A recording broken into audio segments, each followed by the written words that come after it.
ತಿರುಗಿನೇ ಬಿಟ್ಟಿಲ್ಲ ನಾನು. ನಿನ್ನಂತ ಸುತ್ತವಾದ ಹೆಣ್ಣು ನಾನು ಬಿಟ್ಟಿಲ್ಲ.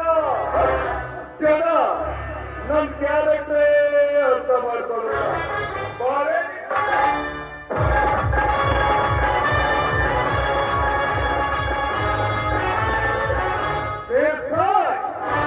ಈ ಊರಿನ ಆಡಳಿತವನ್ನು ತನ್ನ ಚುಕ್ಕಾಣಿಯಲ್ಲಿ ಇಟ್ಕೊಂಡು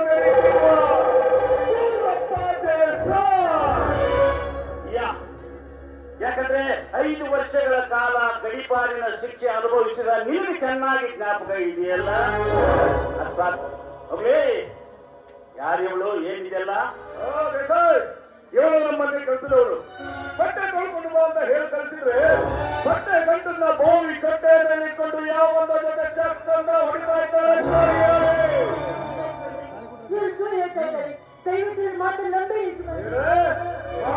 ಮಾಡಿ ನನ್ನ ಮಾತನ್ನ ಸುಳ್ಳು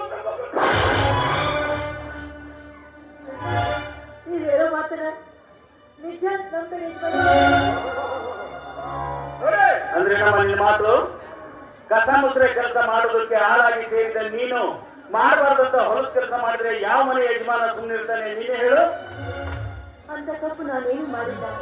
ಮರ್ಯಾದೆ ಅಂದ್ರೆ ಏನು ಅಂತ ನನಗೂ ಚೆನ್ನಾಗಿ ಗೊತ್ತಿಲ್ಲ. ದಾರಿ ಬಿಟ್ಟು ನಡೆಯುವ ಏನು ನಾನಾಗಿದ್ರೆ ನೀವು ಮನೆಯಲ್ಲಿ ಕೆಲಸಕ್ಕೆ ಸೇರ್ತಾ ಇರಲಿಲ್ಲ. ತಪ್ಪು ದಾರಿ ತಿಳಿದು ಹಾಳಾಗಿ ಬದುಕ್ತಾ ಇದ್ದೆ. ಮಾತಿನಲ್ಲಿ ಮಾತುಗಾರ್ತಿ ಹೆಣ್ಣು ನೋಡು. ಮಾತುನ ಕೇಳ್ತಾ ಇದ್ರೆ ಮೋಸ ಮಾಡುವ ಹೆಣ್ಣು ನಾನಾಗಿದ್ರೆ ನೀನು ತೋರಿಸಿದ ಚಿನ್ನದ ರಾಜ್ಯವನ್ನು ಕಟ್ಟಿಸಿಕೊಂಡು ಸುಲಭವಾಗಿ ನೀನು ಮೋಸ ಮಾಡ್ತಾ ಇದ್ದೆ. ಆದ್ರೆ ಅಂತ ಹೀನ ಬದುಕು ನನಗೆ ಬೇಕಾಗಿಲ್ಲ. ನಾನು ಬಡವಳಿರ್ಬೋದು, ಬಂಡ ಚಂದ ಅಲ್ಲ.